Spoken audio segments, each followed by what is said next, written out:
everybody. This is Ruth Ratliff, voice and vibrational sound professional. And today I am joined by my friend Lee Grabarczyk, the Mandala medium. Thank you. And he channels beautiful sacred geometrical mandalas that help his clients move to where they would like to be. Yeah, it assists them in their own self-expression and assists them in reducing their fear and reducing the kinds of blocks that may be present so that they become more natural and more spontaneous and more liberated from their own egos. Which is always a good thing. So Lee, I would love to hear the story of how you came to start your business, Soulful Mandalas.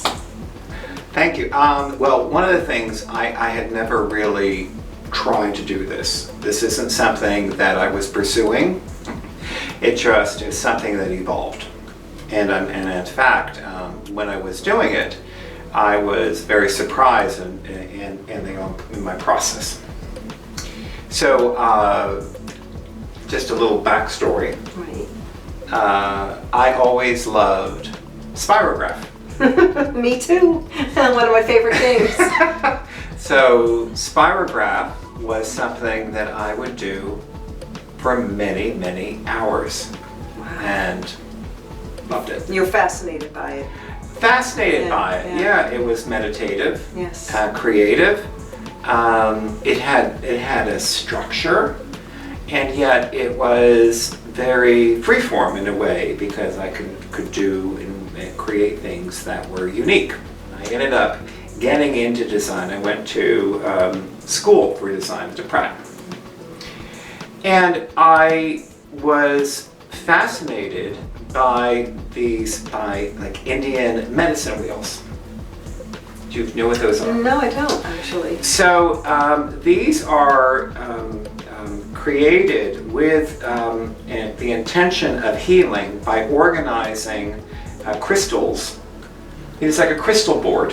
Oh, cool. So crystal board is when you take a sacred geometric shape like a Metatron's cube and you put onto it different crystals.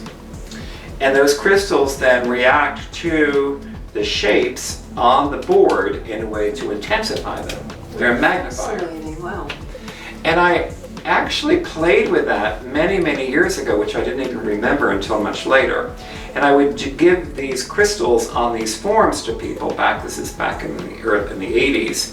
And then they would put this, in their home, under their bed, whatever, and then they would have a reaction to it that would help them. Actually, late 1980s, I had a very vivid dream about this mandala shape.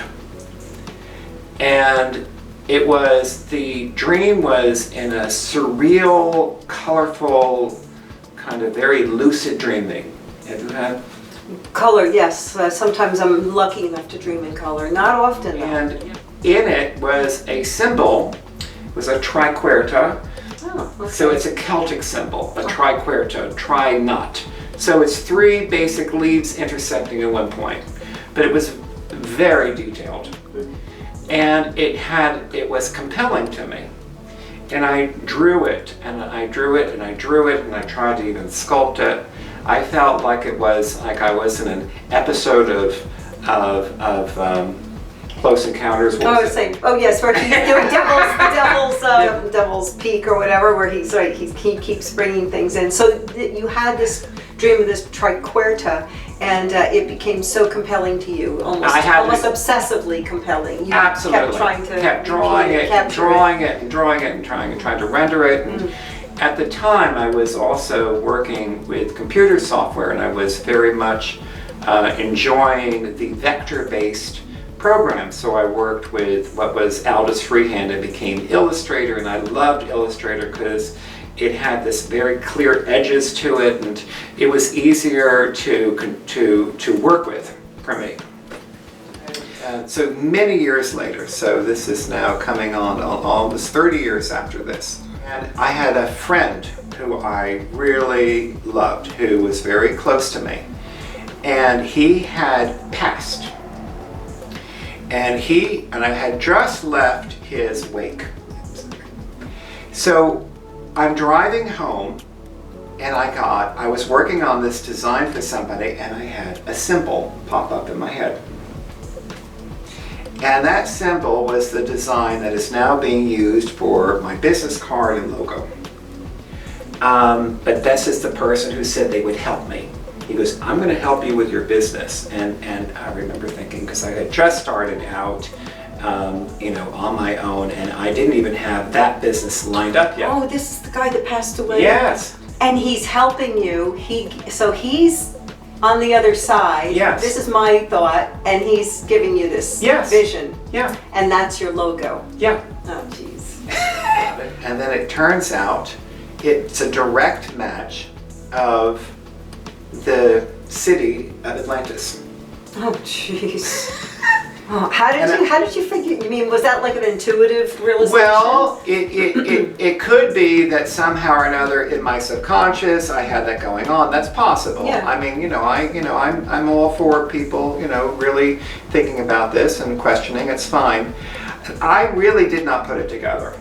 I was watching some show, and they showed this symbol of the city of Atlantis as described to Plato by his uncle or something like that. Right. And I looked at it and wait a second. And then I compared them, and I took a screen capture. Right. And I overlaid them, and they were exact match. Well, you were meant to see that on that TV program. Yeah. Apparently, yes. Okay. And so I was talking to a friend about this experience, and this person is psychic. You were talking a little about it, and I started to draw one of the shapes that had come up connected to the person, the lucid dreaming, and he was able to interpret that shape and tell me about it in a way that gave it a lot of detail that he never knew. And he said to me, he goes, you are able to create the energy of a person that allows an understanding of that person through the geometry of the person. That was his perspective. Very cool. Yes, and he came up with the idea of mandalas. And I did one for him. And then the people who saw that, they wanted one.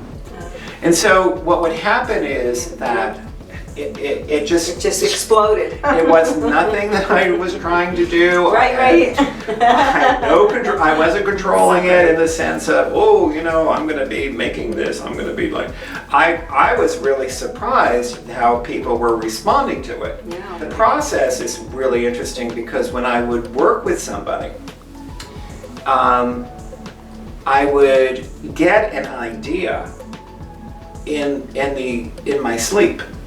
I would have a series of dreams that would relate a visual and a representation of that person in a line drawing. That's fascinating. Don't they say that like the best time to meditate, where your third eye's really open, isn't it like 3-4 in the morning or something like that? I think so. I know that that's a sacred time. Right. It's a sacred time, yes. and a lot of people feel that when you're waking up at that time, that means that you're connecting to something. So when I'm doing them, I did them first of all as just a line drawing, and then I did them as black and white tonalities, and then later incorporated color. And the more I do, the more vivid and the more contrasty and detailed they're becoming.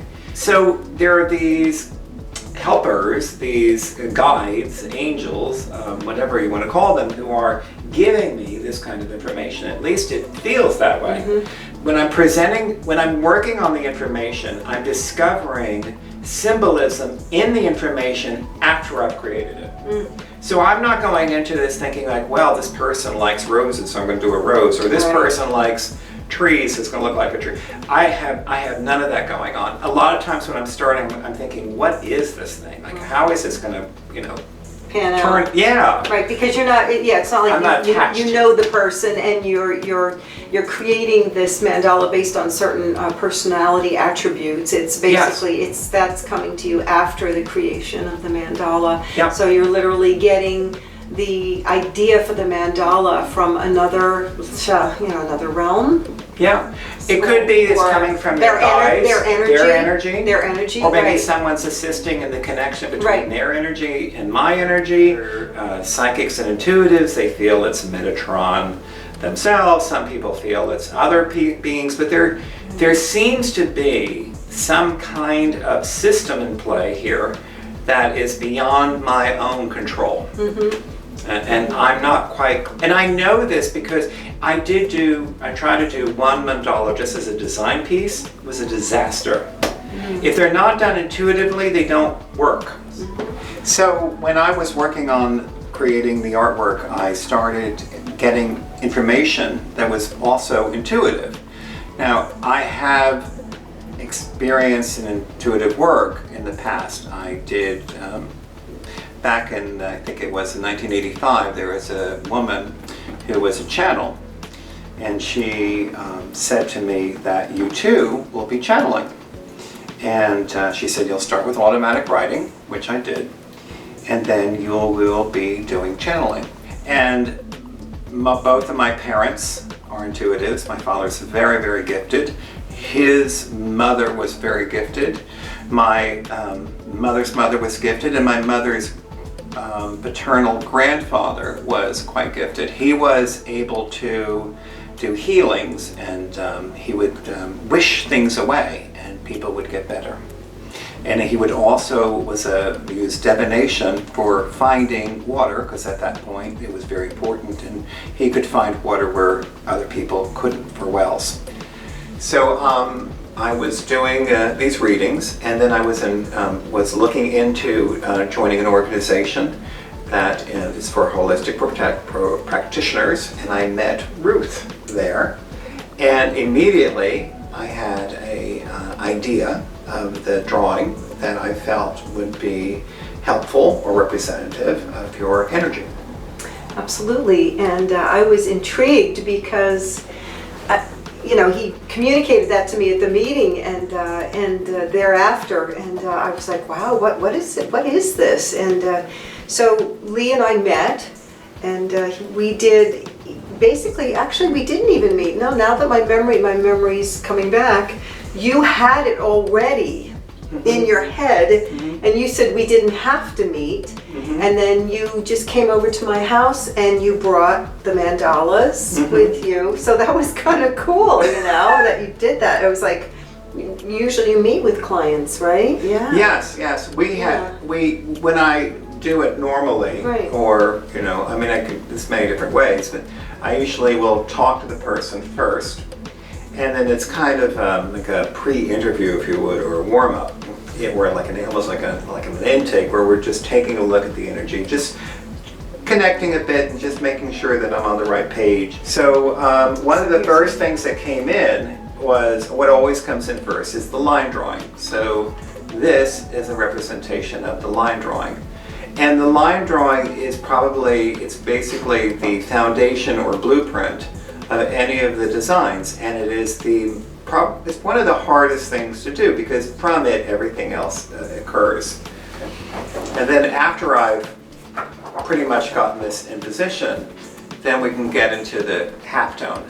And the halftone is very, it has more contrast, it has gradients and tonalities, etc., and it gives a certain kind of focus to the way that this thing is constructed. Because when I see these things, I see them not in 2D like this. I see them as three-dimensional objects. And then the last part is the color part. And what is interesting here is that Ruth did not think about this, but of course her clothing matches, and it did the day that I presented it to her.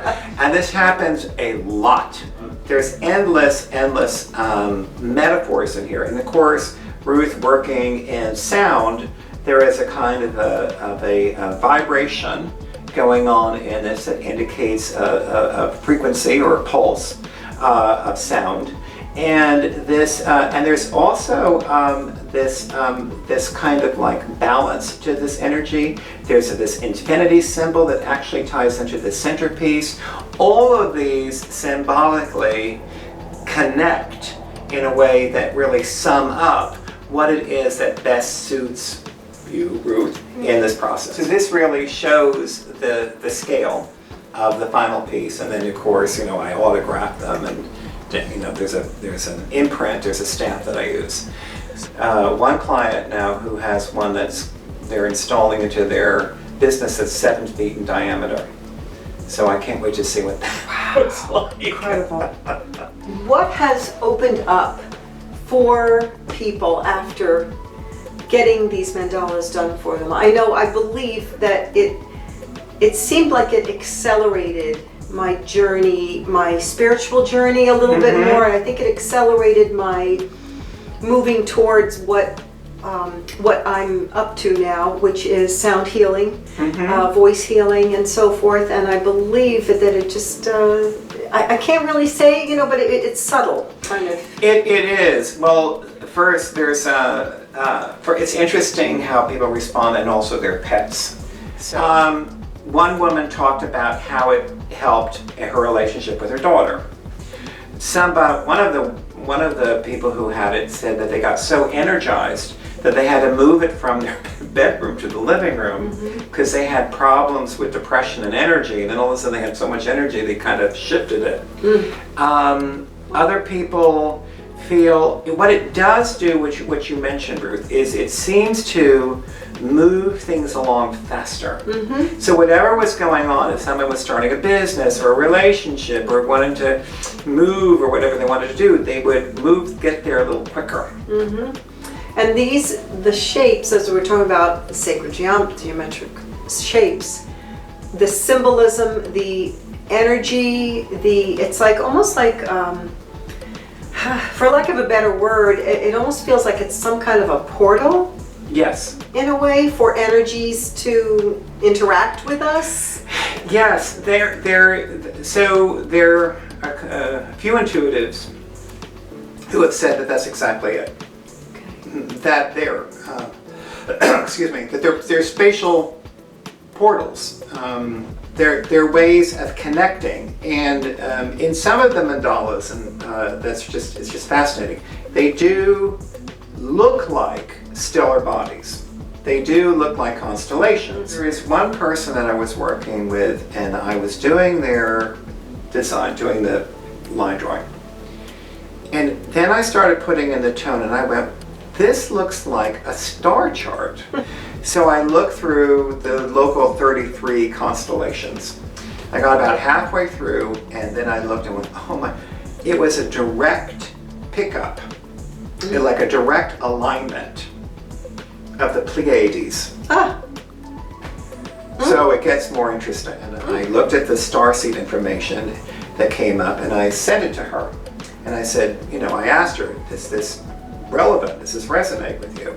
And she was floored because the information about the Pleiadian starseed was completely relevant to her experience. And this is where it gets really, really strange to me. So in the Pleiadian information that she read, she came across this one recurring idea that the Pleiadians, or at least in her experience when she picked up, are visited. The Pleiadian starseeds are visited by their brethren to kind of say, this is who you are. So just imagine the concept of an alien coming to visit you, and it was done between a certain age, between like 5 and 9 or 5, something like that.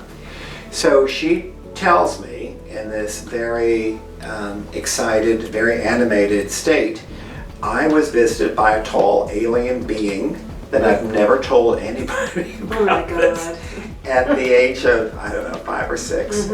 And I screamed and it disappeared. So there was no way I would have known that. No.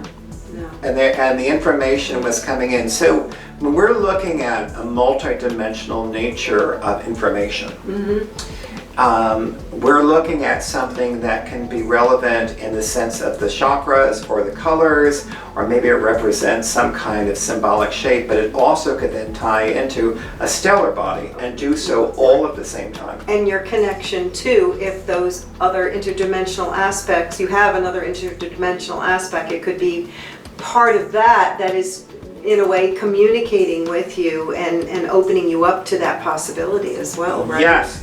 It's kind of life is knocking at her door. Life is saying to her through the rendering, assisted by who knows what, you, her name, are more than what you thought, and this is part of your reality. Your wake-up call. Yes, this is your wake-up call. And now they get a chance to kind of look at this information, incorporate it into their identity, and kind of expand their awareness of self. Fascinating. Some of the other artwork also connects to these metaphors that I had mentioned about astral bodies and things connected to different star systems, but sometimes they're just looking at the night sky. And this one in particular does that. So when I was working with this person, who had a bunch of confusion going on and there were some challenges happening, I said, I get this idea of a navigation. A navigational, almost like a sextant, like you would be using this to kind of get through some kind of, figuring out your way through a particular, to a different destination that you desired. And I said, does this mean anything to you? Is this relevant somehow, this idea of navigation? And she goes, no, she said, I really don't know that. And then I was like, okay. And then I started explaining a little bit more about this star, etc. And then she interrupts me and she goes, oh, she said, my last name is the compass. And I was, well, there you go. In some cases, the shapes are pretty obvious. In this case, it's a pinwheel. So each of the dimensions of this, be it the line part of it, or how it is that it's gradated, the tonalities and the color are like laid on one another through this process in a way that then speaks to that person. Then we get to discover, as I'm presenting it to them, how it is that symbolically makes sense to them. What Lee does as well, what comes through for him is usually a saying or an appropriate phrase for the person. And a lot of times it's in a different language. And mine, because I'm a musician, a singer, and a sound healer, mine came through in Greek. And it says, the translation is, my life is filled with the sound of joy. And it's like, wow, that says it all. So ideally, as a meditation, if you say the affirmation, even if you could say it within the language, the native language that it's created in, it does kind of bring up this interesting sort of relaxed state of consciousness, because it really has a way of inducing this meditative state.